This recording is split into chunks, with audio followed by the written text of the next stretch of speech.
Welcome back sa aking YouTube channel. Para sa mga first time na pinapanood, please click na yung Jeremy's TV menu. Anyway guys, wala nang bayad, libre lang. Tulungan na lang din sa kapwa mo. Alright, thank you very much po. So topic natin yung for today's reflection. Nasa tema pa rin tayo ng puso o heart guys. Ano ba nilalaman ng puso mo? Ito ba'y mahinahon? Ito ba'y high blood? Di ba? Ito ba ay mapagkumbaba? O ito ba ay matigas?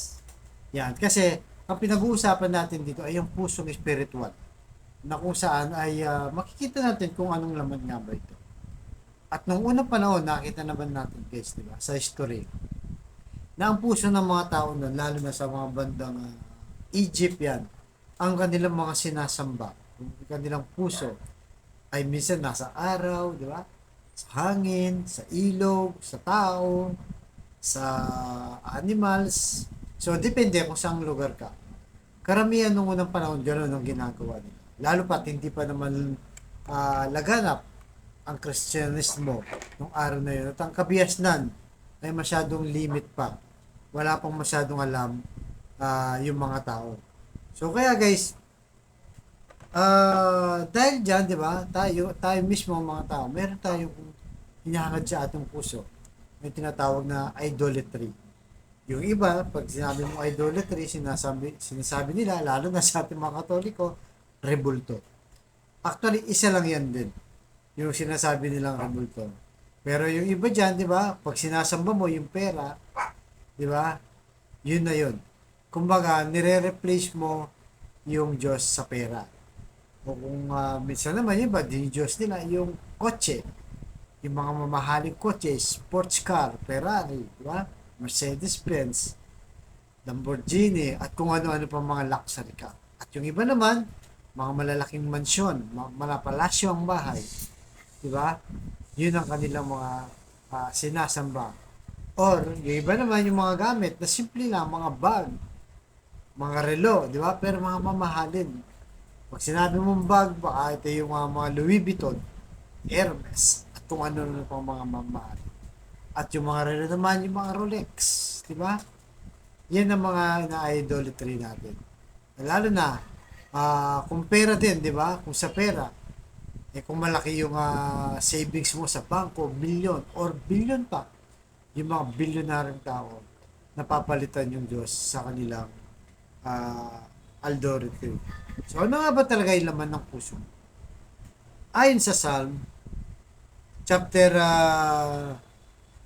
86 verse 12, I will praise you, my God, with all of my heart. I will glorify you, your name, forever. So yun guys, malinaw, di ba? Ang sabi dito na ang Diyos lang ang tanging dapat sambahin at papurihan magpakailanman. Yun ang sinasabi dito sa Biblia. Kaya kung yung mga nabanggit natin, mga material na bagay, 'di ba? O sa puso mo, guys, hindi lang mga material dito, 'di ba? Ah, kagaya ng dati, yung mga nung bumaba sa ating ang ating Panginoong Yesus dito sa mundo, eh sino ba yung mga tinulugsan niya?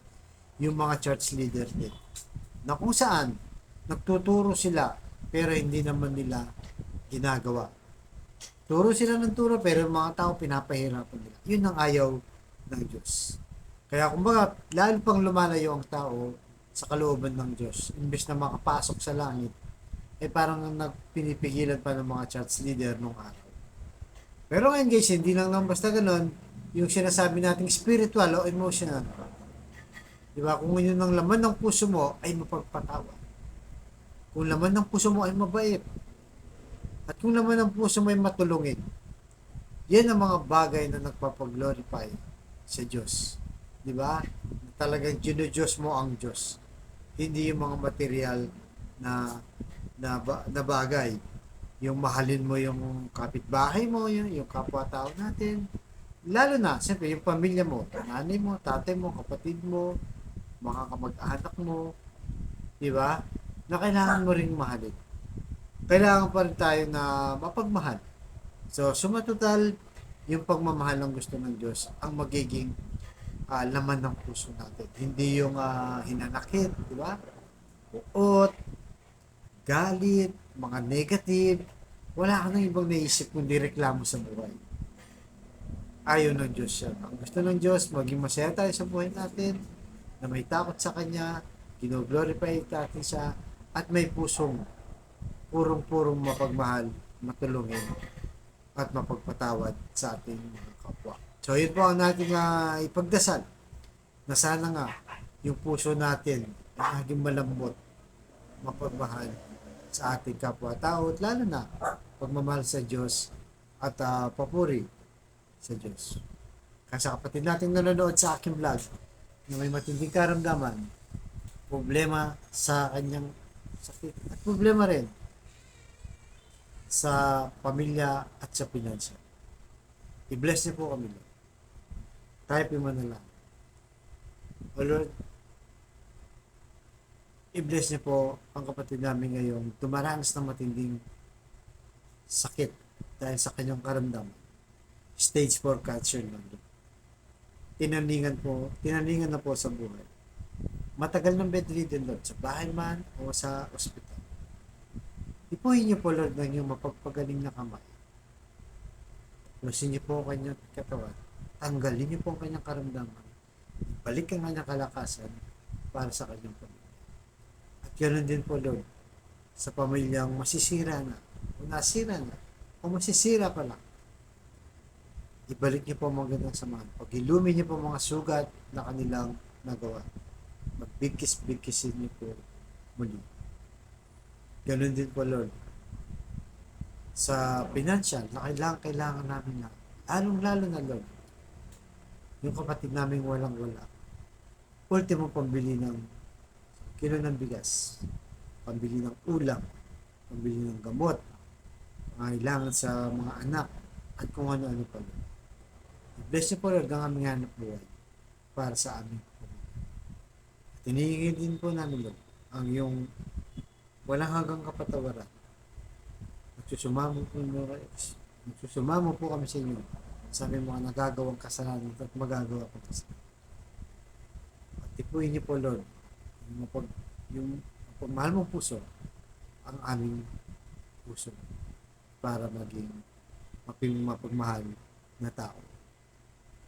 At dinadalahin ko rin, Lord, yung mga kapatid namin, lalo na yung pumanaw ngayon, araw na to. Bless niyo po kanilang kaluluwa.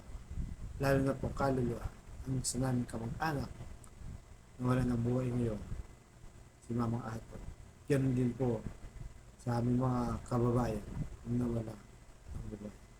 Naway patawarin niyo po, Lord, ang kanilang kasalanan. Tanggapin niyo po sa harapan ninyo at nagsusumamo kami. Ang lahat ng ito, hinilig namin sa matamis na pangalan ng Panginoong Yesus. Amen. To God, all be the glory. Sa ngalan ng mananang Diyos, Pati Santo. Thank you very much po.